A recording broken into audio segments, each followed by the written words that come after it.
신명기 29장 5절과 6절 말씀 봉독합니다.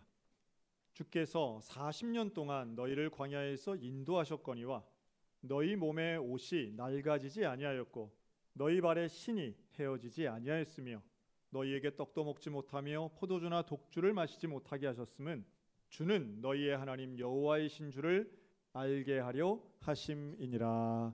아멘. 자, 오늘은 돌아보면 감사합니다라는 제목으로 함께 말씀을 나눕니다. 이 본문 신명기 29장은 이제 모세가 히브리 백성들에게 한 마지막 당부 설교 중의 일부인데요. 근데 이들은 40년 동안 이제 광야를 지나왔습니다. 사실 40년 광야 생활 우리가 많이 듣긴 했는데 이게 어떤 의미를 가지나, 특별히 광야에 들어오는 이 히브리 백성들은 출애굽을 해서 가는 방향이 정해져 있었습니다. 목적지가 있었다는 거예요. 즉 가나안을 가기 위한 과정이 광야였습니다. 근데 이 광야 생활은 사실은 히브리인들에게는 경험해 보지 못했던 거예요. 이들은 애굽에서 수백 년을 살면서 노예처럼 힘든 기간은 살았지만 광야에서 사는 것과 애굽에서 사는 것은 생활 양식이 완전히 다른 거죠. 즉 광야에서 산다는 건 일종의 유목민 같은 생활입니다. 돌아다녀야 되는 거죠. 하지만 애굽에서의 삶은 정착민의 삶이었습니다. 가난하고 힘들긴 했지만 농사를 짓고 자기 걸 소유하고 또 때로는 저축하고 저장하던 생활에서 이제는 돌아다니는 내일이 없는 삶을 사는 거죠. 사람이 언제 어려움과 고민을 겪느냐 하면 지금까지 내가 살아왔던 경험, 가치관, 방식이 통하지 않는 변화 앞에서, 그 낯선 환경 앞에서 사람들은 두려움을 갖게 됩니다. 그러니까 학교 다닐 때 공부 열심히 하고 그래서 좋은 성적 받으면 칭찬도 받고 또 성적이 낮으면 고민도 하던 학창 시절에서 공부의 노력과는 전혀 다른 직장 생활로 들어가면 낯선 환경이 온다. 이렇게 우리가 이해할 수 있겠죠. 또 직장 생활이 아닌 사회 생활로 넘어가서 일종의 아무것도 보장되는 게 없는 내 사업을 시작할 때는 또 다른 세상이 펼쳐지게 됩니다. 내가 해오던 일이 달라지고 또 그러다 외국 생활이라도 하면 전혀 다른 환경 속에서 사람들은 걱정과 염려가 생기죠. 또 인생이 달라지는 페이지가 넘어갈 때가 있는데요. 그 중에 하나가 바로 자녀를 출산한 이유가 아닐까 생각이 들어요.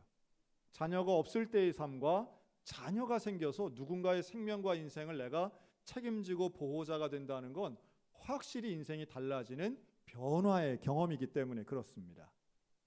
그러니까 한 번도 살아보지 못한 그런 환경이나 상황을 접하면 사람들은 걱정하고 근심하죠. 또 대표적인 거 있는데요. 사업의 실패나 혹은 가난의 경험이나 때로는 노화도 이런 것에 들어가죠. 한 번도 늙어본 적이 없기 때문에 늙어서 눈이 안 보이고 허리가 아프고 안 아프던 게 아프게 되고 이가 흔들리고 갑자기 얼굴에서 열이 나고 혈압이 안 좋다 오르고 체력이 떨어질 때에 사람은 두려움을 갖게 됩니다. 그럴 때 어떻게 해야 될까요? 사실 광야라고 하는 건 우리의 인생을 대변하고 있습니다. 경험해보지 못했던 환경, 또 준비되지 못했던 시기, 그래서 두렵고 떨리는 이 히브리인들은 광야의 생활을 하게 되는데요. 그리고 이들이 나와서는 뭘 보느냐 하면 가데스 바네아라고 하는 지역에 와서 우리가 가야 할 곳, 그 가나안을 향해서 정탐꾼을 보내요. 정탐꾼이 몇 명이 나오느냐 하면 12명을 보내는데 그 중에 10명은 뭐라 그러냐 하면 가나안 땅 가면 큰일 납니다. 가서 보니까 거기 사람들은 우리보다 훨씬 덩치도 크고 힘도 센데 우리가 거기 가서 살려고 하면 그 사람들한테 맞아 죽겠습니다. 이런 얘기를 해요. 사실 애굽과 가나안은 그렇게 멀지 않아요. 사람이 많고 어린이가 있고 노인이 있다 해도 한 달이면 충분히 걸어갈 수 있는 거리입니다. 지금같이 달리기 좋아하는 러닝 크루들 이렇게 뛰는 거 생각하면 한 2, 3주면 갈 거리예요. 사실은 이들은 광야에서 수년간 살 생각이 없었어요. 가나안에 금방 가려고 생각을 했던 거죠. 그런데 이 정탐꾼들의 보고 이후에 이들의 길이, 방향이 달라지게 됩니다. 2명만 여호수아와 갈렙 두 명만 거기 하나님이 우리에게 주신 땅입니다. 그 사람들이 큰 건 사실이지만 그래도 우리가 이길 수 있습니다 라고 얘기했는데 히브리 백성은 10명의 이야기를 수용하게 됩니다. 왜 그랬을까요? 왜 부정적인 10명의 이야기를 수용했을까요?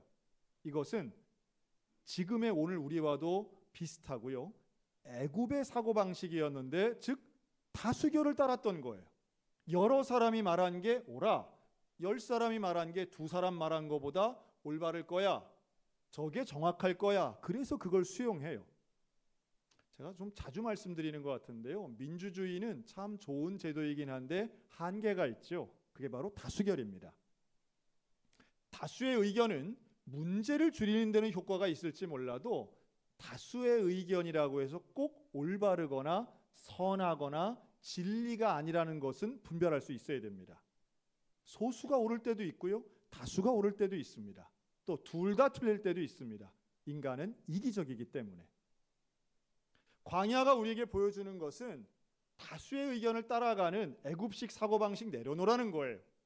광야에서 하나님 우리에게 말씀하시고자 하는 것은 다수의 의견을 따라가는 게 아니라 하나님의 의견을 따라가야 된다는 걸 가르쳐주고 계십니다.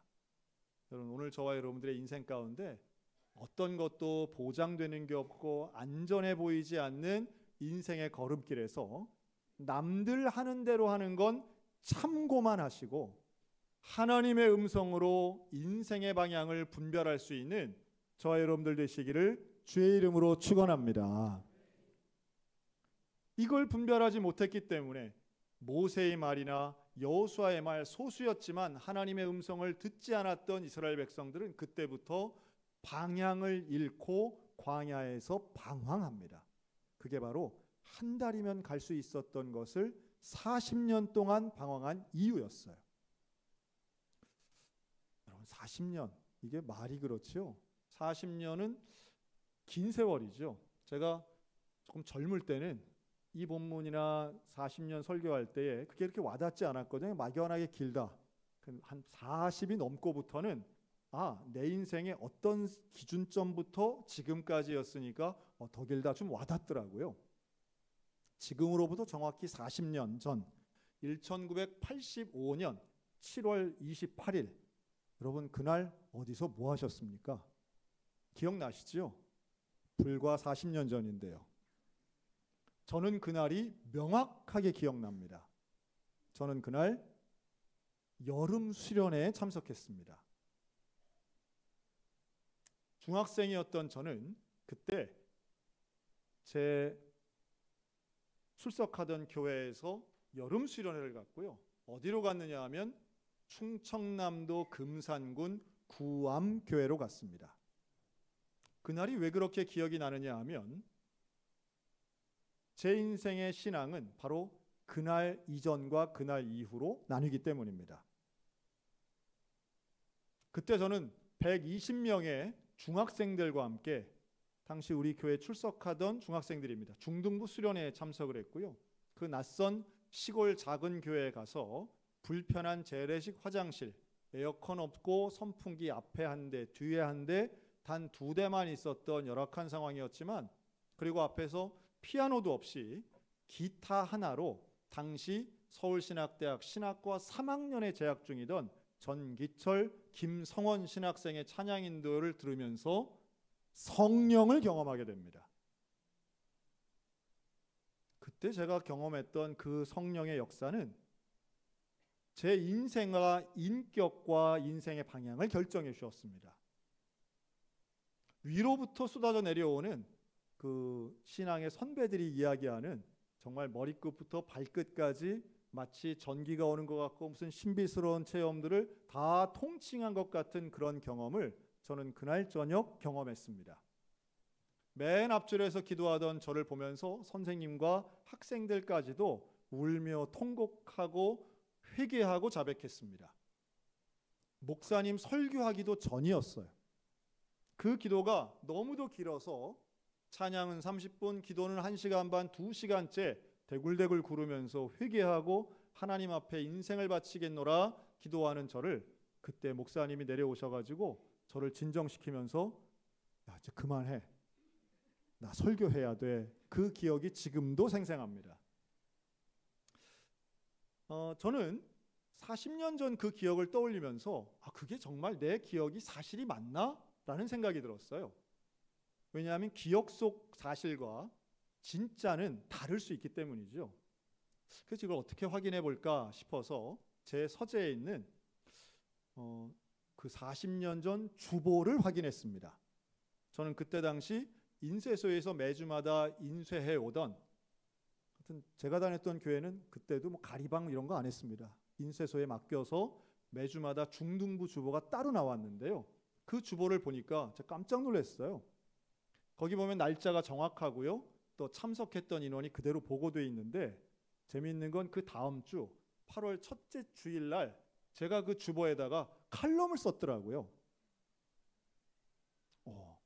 제가 그 내용을 소개를 할까 하다가 민망해서 못했습니다.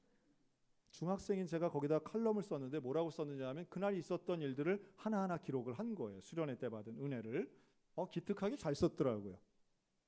그리고 제가 궁금해서 이 교회가 지금도 있나 싶어서 그 지방회에 문의를 해봤어요. 제가 잘 아는 목사님들이 그 지방에 또 계시기 때문에 금방 알게 됐습니다. 그리고 그 교회의 역사를 보게 됐어요. 그때 중학생, 고등학생 때 여름 수련회 전 총 6번을 갔는데요. 빠지지 않고 대부분의 수련회는 다 전문 수련원 혹은 대학교로 갔습니다. 그 다음에 고등학생이 되어서는 제가 원주에 있는 연세대학교, 강릉에 있는 관동대학교에 가서 수련회를 했었거든요. 그런데 그 해만 85년도만 전혀 맥락이 없는 시골의 작은 교회에서 수련회를 했던 거예요. 시설도 불편하고 거길 갈 이유가 전혀 납득이 되지 않더라고요. 근데 그 교회 역사를 제가 좀 부탁을 했습니다. 지금도 금산에서 목회하고 계시는 분들에게 좀 부탁을 했어요. 그랬더니 이렇게 요약을 해서 저한테 보내오셨는데요. 그 구암성결교회는 우리 지방에도 똑같은 이름의 구암리에 있는 구암성결교회가 있는데 이 금산면에 있던 그 구암교회 역사는 제가 갔던 85년도 2년 전인 83년도에 개척이 된 교회였더라고요. 그리고 그 교회는 금산성결교회 장로님께서 공직에 계시다가 은퇴를 하면서 내가 하나님 앞에 예배당 하나 건축하여 봉헌하는 게 소원입니다. 그래서 그분의 전 재산이 들어갔던 교회였어요. 그리고 그 교회는 예배당이 세워지면서 개척이 됐는데 초대 개척자로 총각 전도사님이 그 교회를 개척하십니다. 고재민 목사님이세요. 작년에 은퇴하셨습니다. 그런데 그 예배당이 건축되고 개척이 되어서 사람들이 한꺼번에 와서 그 예배당에서 집회를 했던 게 바로 우리 수련했던 거예요. 그게 첫 번째 사람이 꽉 차서 집회를 했던 특별한 모임이었던 겁니다. 우린 몰랐죠. 그런 맥락이 있었던 건 몰랐어요. 그런데 그 개척을 하고 건축을 하고 헌신을 했던 장로님이 그 예배당에 그렇게 기도하셨다고 그러더라고요. 하나님, 이 예배당을 통하여 주의 종이 나오게 해달라고. 주의 종이. 그때 그 금산에 아이들이 많이 있었던 시절이기 때문에 시골에 있는 교회지만 주일학교도 있고 청년들도 있었던 교회입니다. 그런데 우리는 몰랐지요. 놀랍게도 그 장로님의 기도 또 총각 전도사님의 헌신과 기도가 서울에서 왔던 중학생들 중에 바로 저를 비롯해서 여럿이 헌신의 성령의 경험을 받고 하나님 앞에 은혜 받고 그날 이후부터는 단 한 번도 지난 40년간 예수를 부정하지 않고 신앙의 길을 걸었다면 여러분 그냥 된 게 아니죠. 저는 하나님의 섭리를 확실하게 믿습니다. 하나님이 일하시는 그 과정과 일들은 얼마나 놀라운지 몰라요. 그때 기타를 들고 우리 앞에서 찬양 인도를 하던 그 신학생 2명은요. 그 중에 한 명은 현재 서울신학대학 교수가 되어서 저하고 학교에서 매주마다 만나요. 그때 이 중학생이 이렇게 소양교회 담임 목사가 되었네. 하나님의 살아계신 역사는 40년을 보태니 기적과도 같은 일들을 보게 됩니다. 제가 구글어스를 통해서 그 구암교회를 사진을 봤어요. 그대로 나오는데 너무 놀랐습니다. 페인트 칠만 새로 했지 40년 전 모습과 똑같더라고요. 지금은 사람이 살지 않고 성도도 별로 없는 진짜 작은 교회지만 그러나 하나님께 쓰임받았던 그 과정 속에 하나님은 여러 사람이 협력하고 헌신한 사람들의 기도를 통해서 일꾼들을 세우시고 그때도 일하셨고 지금도 일하시는 줄로 믿습니다. 제가 이 말씀을 드리는 이유가 있어요. 40년 광야 생활을 통해 모세가 그 백성들에게 당부하고 말합니다. 하나님 일하셨다는 거죠. 그러면서 이렇게 말해요. 지금 네가 입고 있는 옷을 좀 봐라. 지금 네가 신고 있는 신발 좀 봐라. 옷은 낡아지지 않았고 신발은 헤어지지 않았다. 이렇게 말하거든요. 여러분, 이때 당시 히브리인들이 광야 생활할 때 옷장에 수십 벌 옷이 있어가지고 오늘은 뭐 입어야 되나, 입을 게 하나도 없네 이러면서 옷을 입었을까요? 아니면 맨날 똑같은 옷만 입었을까요? 매일 똑같은 옷을 입던 시절이에요. 신발도 마찬가지죠. 오늘날 우리들은 내 키보다도 더 큰 신발장 앞에 서가지고 구두를 신나, 운동화를 신나, 슬리퍼를 신나 이런 생각하지만 이때는 그런 게 아니에요. 신발 하나, 옷 하나 입던 시절이에요. 광야에서 살 수도 없어요. 만든다 해도 겨우겨우 만들던 시절이에요. 그런데 40년을 입었는데 옷이 낡아지지 않았다니 있을 수 없는 일이에요.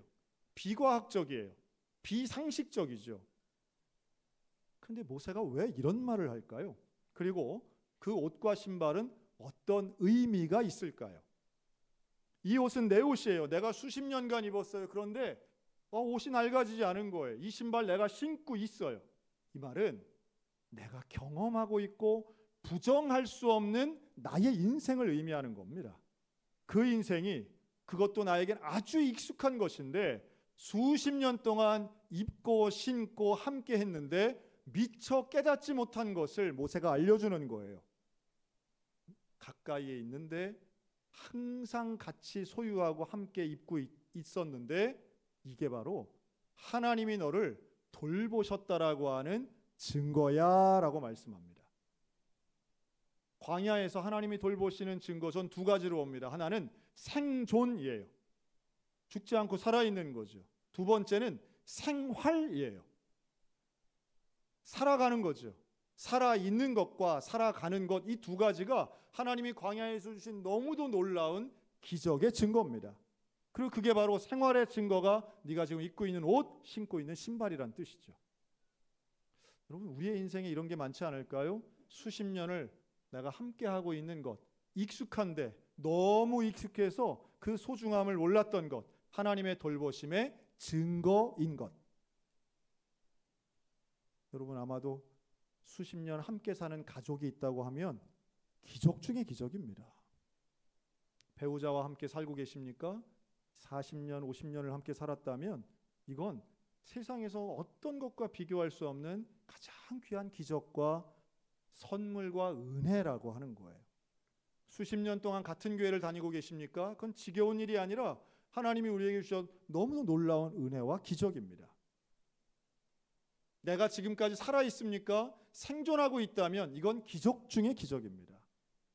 자, 우리 옆 사람 보고 살아있는 게 기적입니다. 네, 한 번만 더요. 생활은 더욱 기적입니다. 그 어떻게 살고 계세요? 그렇게 못 살겠다 죽겠네 하면서 우리는 살아가고 있잖아요.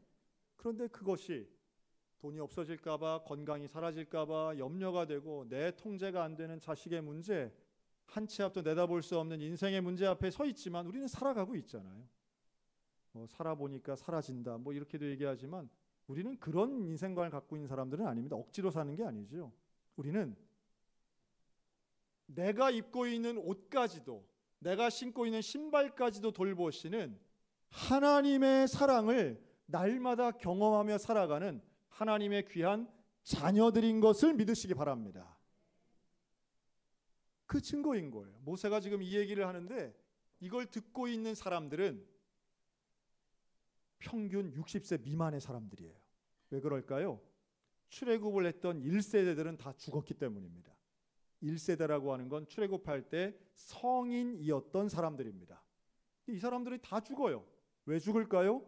이들은 불순종을 통한 불평의 삶을 살았기 때문이에요. 감사가 없는 거예요. 돌아보는 마음이 없다고 4절에 말씀하는데 보는 눈과 듣는 귀가 없었다 그러는데 그게 바로 나를 돌보신 하나님에 대한 깨달음이 없었던 거죠. 하나님이 만나를 주신 이유가 있습니다. 하나님이 만나를 주시고 떡을 주지 않았어요. 하나님이 포도주도 주지 않고 독주도 주지 않았어요. 그게 6절이잖아요. 그거 왜 그랬을까요? 신명기 8장 3절에 보시면 만나를 내게 주신 것은 사람이 떡으로만 사는 것이 아니요 여호와의 입에서 나오는 모든 말씀으로 사는 줄을 너로 알게 하려 하심이라. 나중에 예수님이 이 말씀 그대로 인용하지 않습니까? 그런데 이게 신명기에 나오는 말씀이에요. 하나님이 만나를 주신 이유가 있어요.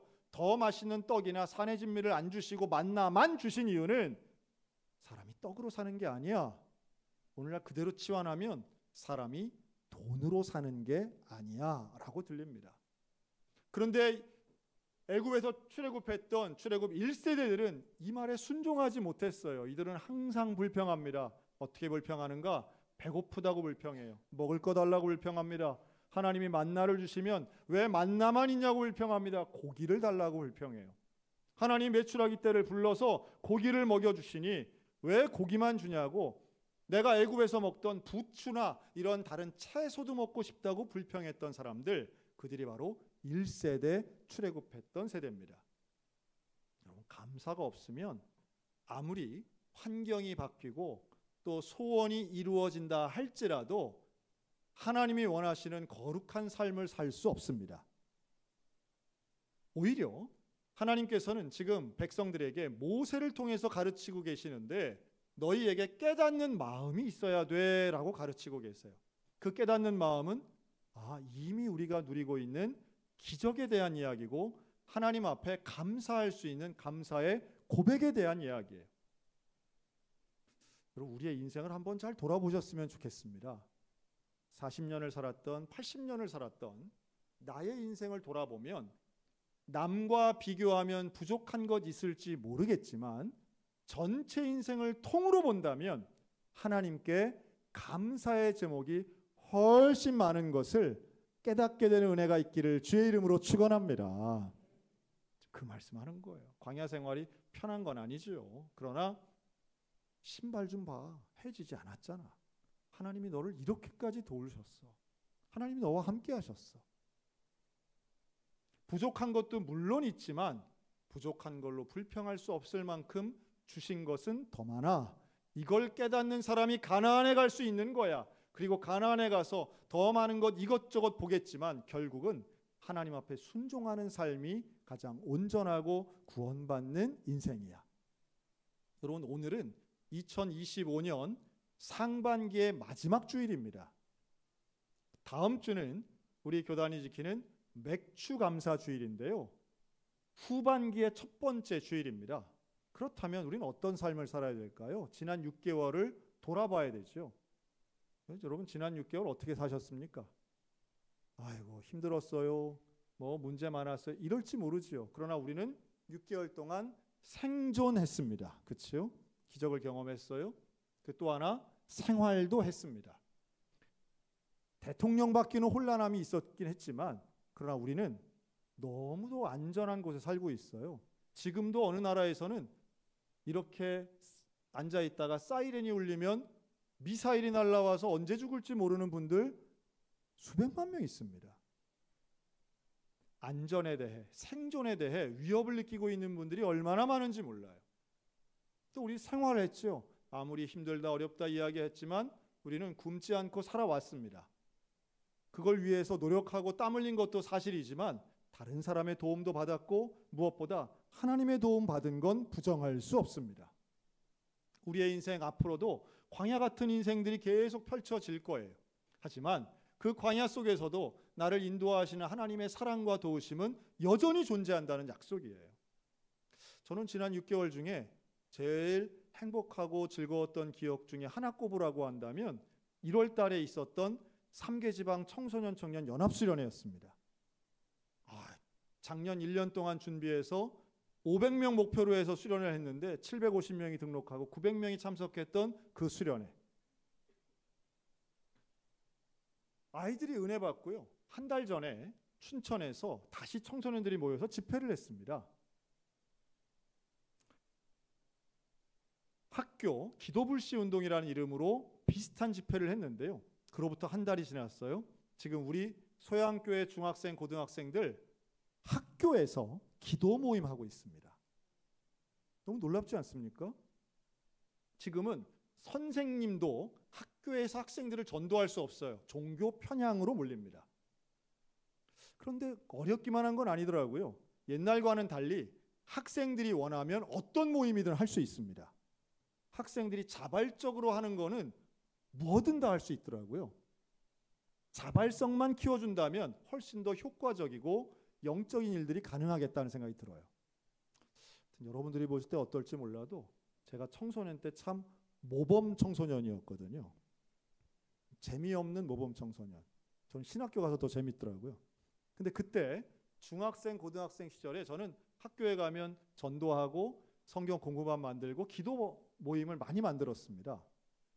근데 그러면 점심시간에 모여서 이렇게 기도 모임을 하고 있으면 지나가던 선생님이 조롱을 하거나 방해를 하실 때도 있었어요. 하여튼 그때는 좀 분위기가 좀 그랬던 것 같아요. 격려해 주시고 칭찬하시는 선생님들도 있었지만 그렇지 않은 분들도 계셨습니다. 근데 지금은 시대가 많이 달라서 학생들이 뭘 주도적으로 한다 그러면 선생님이 막지 못한다고 하더라고요. 다 나쁜 건 아니더라고요. 지금 우리 춘천에 있는 많은 학생들 중에 학교에서 중학교 안에 기도 모임이 자발적으로 생겨서 중학교 3학년짜리가 중학교 2학년짜리를 붙잡고 기도하고 있습니다. 바로 우리 교회 아이들이에요. 한 달 전 그 기도 모임에 700명이 모여서 함께 기도했는데요. 지금은 그 아이들이 다 춘천에 있는 대부분의 학교들이 거의 참석을 했어요.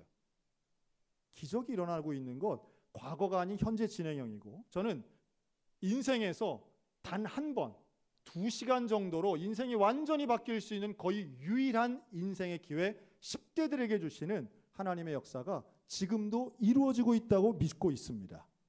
제 인생이 그랬고 저도 우리의 청소년들이 그랬으면 좋겠고 그런 아이들을 보면서 한없이 감사하고 있습니다.